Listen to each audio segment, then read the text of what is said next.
Electric వాహనదారులకు తెలంగాణ ప్రభుత్వం అదిరిపోయే గుడ్ న్యూస్ చెప్పింది. 2026 చివరి దాకా అన్ని రకాల ఎలక్ట్రిక్ వాహనాలపై రోడ్ ట్యాక్స్ను మినహాయిస్తున్నట్టు ప్రకటించింది.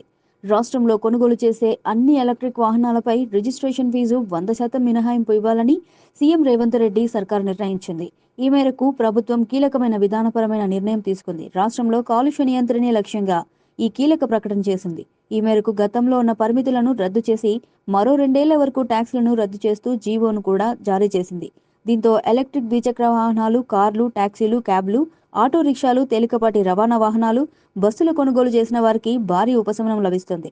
రాష్ట్రంలో కొనుగోలు చేసిన ఎలక్ట్రిక్ ట్రాక్టర్లకు కూడా ఈ ఆఫర్ వర్తిస్తుంది. సోమవారం నుంచి రాష్ట్రంలో నూతన ఈవీ పాలసీలు అమలు చేయడంపై తెలంగాణ రవాణా శాఖ మంత్రి పొన్నం ప్రభాకర్ ఆదివారం మీడియాతో మాట్లాడారు.